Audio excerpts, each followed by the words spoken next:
Good morning all students. आप लोग कैसे हैं? लेसन चल रहा था मानव रिप्रोडक्शन, मानव में जनन। मानव में जो जनन लेसन था, इस लेसन के आपको 6 पार्ट पढ़ा दिए गए थे। आज हम अगला जो पार्ट है वो पढ़ाएंगे 8। कौन सा? 8 पार्ट। और 8 पार्ट में हम आपको एक बेहतरीन महत्वपूर्ण टॉपिक पढ़ाने वाले हैं, जिसका नाम है फीमेल रिप्रोडक्टिव सिस्टम, मादा जनन तंत्र। सबसे पहले बात ये करते हैं कि जो मादा जनन तंत्र है ये है क्या। मादा जनन तंत्र क्या है? तो जो भी स्टूडेंट्स हमारे चैनल पे नए हैं वो जल्द ही जल्द तुरंत हमारे चैनल को सब्सक्राइब कर लें और तथा प्रत्येक आने वाले वीडियो को लाइक और शेयर करना ना भूलें। बात की जाएगी आज नए टॉपिक फीमेल रिप्रोडक्टिव सिस्टम, मादा जनन तंत्र। तो सबसे पहले तो बात ये आती है कि जो मादा होती है, जो स्त्री होती है, इसके जनन तंत्र में कौन कौन से भाग पाए जाते हैं। क्योंकि जनन तंत्र है क्या, रिप्रोडक्टिव सिस्टम है क्या, इस सिस्टम का मतलब क्या होता है। सिस्टम मीन्स होता है तंत्र। सिस्टम मीन्स क्या होता है? तंत्र। और सिस्टम हम किसे कहते हैं? तो हमारे जो शरीर है, जो स्त्री का शरीर है, उसके जितने भी ऑर्गन, जितने भी अंग सेक्स की क्रिया में मीन्स जनन की क्रिया में भाग लेते हैं, उन्हें हम रिप्रोडक्टिव सिस्टम कहते हैं। उन अंगों को हम क्या कहते हैं? रिप्रोडक्टिव सिस्टम कहते हैं। और जनन की क्रिया में भाग लेने वाले सभी अंग जब आपस में मिल जाते हैं तो एक रिप्रोडक्टिव सिस्टम का क्या हो जाता है? निर्माण हो जाता है। देखिए ये आपके सामने जो फिगर बना है, ये जो फिगर है ये फीमेल रिप्रोडक्टिव तंत्र का फिगर है, मादा जनन तंत्र का क्या है? फिगर है। तो हम ये पुनः फिर आपको बताते हैं कि रिप्रोडक्टिव सिस्टम क्या है। रिप्रोडक्टिव सिस्टम क्या है? मेल रिप्रोडक्टिव सिस्टम किसे कहोगे? तो हम कहेंगे जो स्त्रियां होती हैं, तो स्त्रियों के शरीर में जनन की क्रिया में बहुत सारे भाग क्या करते हैं? कार्य करते हैं या भाग सहायक होते हैं। और यही सभी भाग जब आपस में मिल जाते हैं तो एक तंत्र का क्या हो जाता है? निर्माण हो जाता है। उसी तंत्र को कहा जाता है फीमेल रिप्रोडक्टिव सिस्टम। ये बात समझ में आई? अब हम क्या कह सकते हैं कि जो स्त्री मीन्स जो मादाएं हैं, उनके शरीर में ऐसे कौन कौन से अंग हैं जो जनन की क्रिया में क्या करते हैं? सहायता प्रदान करते हैं, कार्य करने का कार्य करते हैं। तो जी हाँ, हम आज देख लेते हैं कि कौन कौन से ऐसे ऑर्गन हैं, ऐसे अंग हैं जो फीमेल रिप्रोडक्टिव की क्रिया में क्या कर रहे हैं? भाग ले रहे हैं। तो सबसे पहला जो भाग है ये है ओवरी। क्या है? ओवरी मीन्स यहाँ पे भी हमने दर्शा दिया है अंडाशय। ये अंडाशय जो है ये भी मादा जनन की क्रिया में क्या करता है? भाग लेता है। इसकी संख्या जो होती है 2 होती है। अंडाशय की संख्या कितनी होती है? 2 होती है। दूसरी बात आती है अंडवाहिनी। ये जो आपकी है, ये दोनों इधर उधर, ये क्या है? अंडवाहिनी है। क्या है? अंडवाहिनी। ये भी संख्या में 2 होती है। तीसरी बात है गर्भाशय। ये वाला जो भाग है ये आपको दिखाई पड़ रहा है फिगर में, इसको हम यूट्रस कहते हैं, मीन्स गर्भाशय कहते हैं। ये संख्या में 1 होता है। फिर बात आती है योनि। फिर बात क्या आती है? योनि मीन्स ये वाला जो आपको स्थान दिखाई पड़ रहा है, ऑर्गन दिखाई पड़ रहा है, इसको वेजाइना कहा जाता है या यौन कहा जाता है। फिर बात आती है स्तन ग्रंथियां। जो स्त्रियां होती हैं उनके चेस्ट मीन्स छाती पर स्तन विकसित होते हैं, वो स्तन भी जनन की क्रिया में क्या करते हैं, सहायक होते हैं या सहायता प्रदान करते हैं। तो हम फिर आपको बताते हैं कि अंडाशय, अंडवाहिनी, गर्भाशय, यौन और स्तन ग्रंथियां, ये सभी ऑर्गन्स जब आपस में मिल जाते हैं तो एक सिस्टम का क्या कर देते हैं, निर्माण कर देते हैं। एक सिस्टम का क्या करते हैं, निर्माण करते हैं। इसी सिस्टम को हम कहते हैं मादा जनन तंत्र। क्या बोलते हैं, मादा जनन तंत्र बोलते हैं। जनन की क्रिया में या स्त्री में जब जनन की क्रिया होती है, उस जनन की क्रिया में जितने भी अंग भाग लेते हैं वो सब आपस में जब मिल जाते हैं तो एक सिस्टम का निर्माण होता है और वह सिस्टम को कहा जाता है फीमेल रिप्रोडक्टिव सिस्टम। आप लोग इस वीडियो में निरंतर बने रहेंगे। ये वीडियो काफ़ी लंबा हो सकता है क्योंकि हम फीमेल रिप्रोडक्टिव सिस्टम को एक ही भाग में पढ़ाने वाले हैं। ये वीडियो 1 या 1.5 घंटे का हो सकता है। आप लोग इसको आराम से देख सकते हैं, पढ़ सकते हैं और जो नहीं देखेगा वो भी पछताएगा।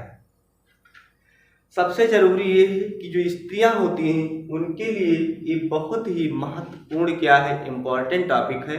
वो ये तो जानती हैं कि हमारा एक शरीर, उस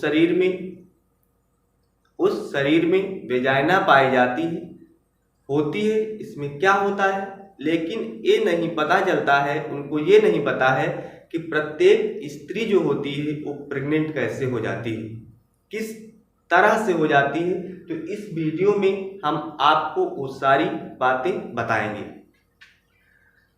तो देखते हैं, जो ये आपका मादा जनन तंत्र का फिगर है, इसमें सबसे पहला ऑर्गन कौन सा है, अंडाशय। सबसे पहला ऑर्गन कौन सा है, अंडाशय है, मीन्स ओवरी। कौन सा, ओवरी मीन्स अंडाशय। तो अंडाशय होता क्या है, यहां देख लेते हैं फिर दोबारा। ये जो पहला भाग है, ये वाला, ये पहला जनन तंत्र है स्त्री का, अंडाशय। और ये जो है ये स्त्री का दूसरा जनन तंत्र है जिसको अंडवाहिनी कहा जाता है। यूट्रस ए स्त्री का तीसरा जनन तंत्र है और ये वाला ये स्त्री का चौथा जनन तंत्र है। और पांचवा जनन तंत्र होता है, ऑर्गन होता है कौन, स्तन ग्रंथियां। तो सबसे पहले हम बात करेंगे ओवरी की कि अंडाशय क्या होता है, अंडाशय क्या होता है। तो देखते हैं कि अंडाशय क्या है, अंडाशय क्या है। तो यहाँ पे हम बात कर लेते हैं अंडाशय की, मीन्स ओवरी की। किसकी, ओवरी की बात करेंगे कि ओवरी है क्या, ओवरी है क्या, अंडाशय क्या है। तो हम ये कह सकते हैं सबसे आसान भाषा में कि ओवरी, ओवरी का जो आकार होता है, क्या आकार, मीन्स प्रत्येक अंडाशय का जो आकार होगा वो किसके समान होगा, तो याद रखना बेटा, बादाम के समान होगा। किसके समान, बादाम के समान। भाई हमको ये अंडाशय दिखाई पड़ रहा है, गोल है, मीन्स बादाम के समान, झुर्रीदार, हल्का लंबा आकार है। हल्का क्या है, लंबा आकार है। तो प्रत्येक अंडाशय का जो आकार होगा एक ऐसा होगा, बादाम के समान होगा। और ये जो अंडाशय है मीन्स ओवरी, ओवरी एक कितनी संख्या होती है, तो प्रत्येक ओवरी जोड़ी में पाई जाती है। जोड़ी का मतलब है ये जो अंडाशय है ये 2 होते हैं। कितने होते हैं, 2। स्त्री में अंडाशय कितने होते हैं, 2 होते हैं। अगली बात हम करते हैं कि जो ओवरी पाई जाती है, अंडाशय, ओवरी मीन्स अंडाशय, तो इसकी लंबाई कितनी होती है? तो लंबाई होती है 3 सेंटीमीटर। लंबाई कितनी होगी? 3 सेंटीमीटर। यदि अंडाशय की चौड़ाई पूछी जाए कि चौड़ाई कितनी होती है, तो 2 सेंटीमीटर होती है। और यदि इसकी मोटाई पूछी जाए कि अंडाशय की मोटाई कितनी होती है, तो 1 सेंटीमीटर होती है। इतनी बात आपको क्लियर हुई कि जो अंडाशय है इसका आकार जो होगा बादाम के समान होगा। हमको दिखाई पड़ रहा है कि अंडाशय क्या है? बादाम के समान है। दूसरी बात आती है कि अंडाशय जो है ये जोड़ी में होते हैं। जोड़ी में मीन्स 2 होते हैं। क्या होते हैं? 2 होते हैं। अगली बात आती है कि इस अंडाशय का इस अंडाशय की लंबाई कितनी होती है? तो 3 सेंटीमीटर होती है। चौड़ाई की बात की जाए कि चौड़ाई कितनी होती है, तो चौड़ाई 2 सेंटीमीटर होती है। और इसकी मोटाई की बात की जाए कि अंडाशय की मोटाई कितनी होती है, तो वो 1 सेंटीमीटर होती है। अब बात आती है कि ये जो अंडाशय होते हैं, कौन? अंडाशय। तो ये अंडाशय स्थित कहाँ होता है? अंडाशय स्थित कहाँ होता है? तो हम देख लेते हैं कि प्रत्येक अंडाशय, भाई 2 अंडाशय हैं तो प्रत्येक ही कहेंगे इसको।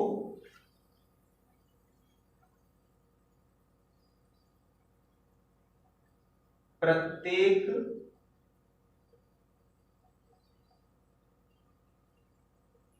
ओवरी। प्रत्येक ओवरी मीन्स अंडाशय जो है ये 2 होते हैं। तो प्रत्येक ओवरी मीन्स 1। प्रत्येक ओवरी, तो प्रत्येक ओवरी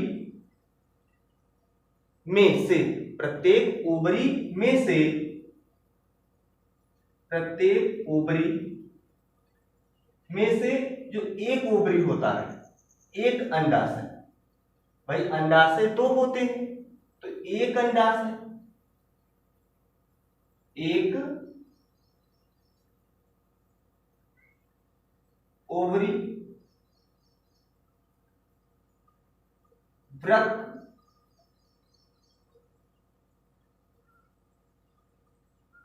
के नीचे, वृक्क के नीचे और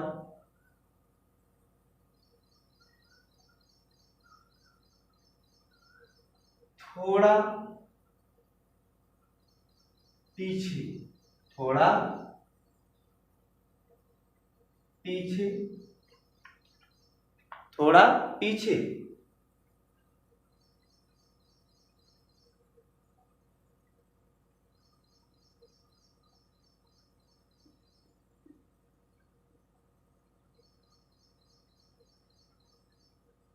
म्योबेरियम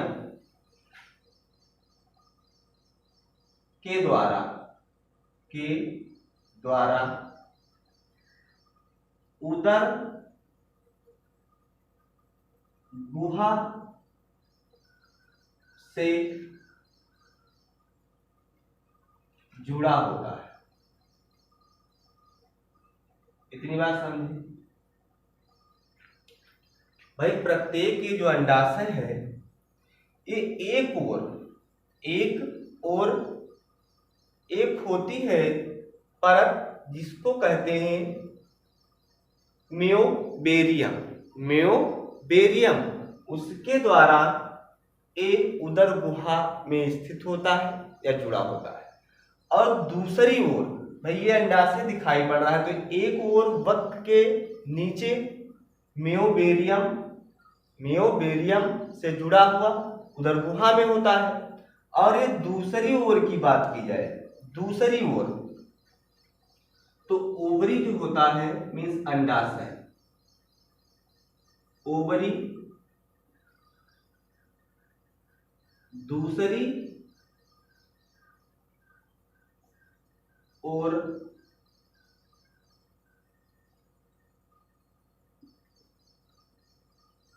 अंडाशयी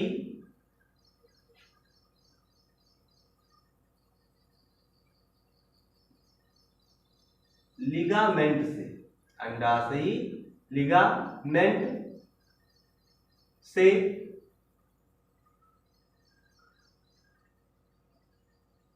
गर्भाशय से जुड़ा होता है, गर्भाशय से जुड़ा होता है। इतनी बात समझे। ओवरी जो है वह एक और, इसकी बात की जा रही है, वृक्क से मेजोरियम के उदर गुहा में जुड़ा होता है, और दूसरी ओर जो अंडाशय है ये अंडाशयी लिगामेंट, ये क्या है, अंडाशयी लिगामेंट है। इस अंडाशयी लिगामेंट के द्वारा गर्भाशय से क्या होता है, जुड़ा होता है। अगली बात कर ली जाए कि ये जो अंडाशय है, कौन, अंडाशय, इस अंडाशय के अंदर जनन एपिथीलियम की कोशिकाएं पाई जाती हैं। अंडाशय, इस अंडाशय के अंदर जनन एपिथीलियम, इसके अंदर, इस अंडाशय के अंदर जनन एपिथीलियम, जर्मिनल एपिथीलियम की सेल होती है, जिससे अंडाणु का क्या होता है, निर्माण होता है, मीन्स इग का क्या होता है, निर्माण होता है। हमने यहाँ पे दिखा दिया है कि ये जो अंडाशय है, इस अंडाशय के अंदर कुछ इस प्रकार की सेल पाई जाती हैं, और ये जो सेल होती हैं इनका नाम होता है जनन एपिथीलियम, जर्मिनल एपिथीलियम सेल। और उस जर्मिनल एपिथीलियम सेल में जब अर्धसूत्री विभाजन की क्रिया होती है तो अंडाणु का क्या होता है, निर्माण होता है, और इस अंडाणु के निर्माण की क्रिया को अंडोत्सर्ग भी कहा जाता है, अंडोत्सर्ग भी कहा जाता है।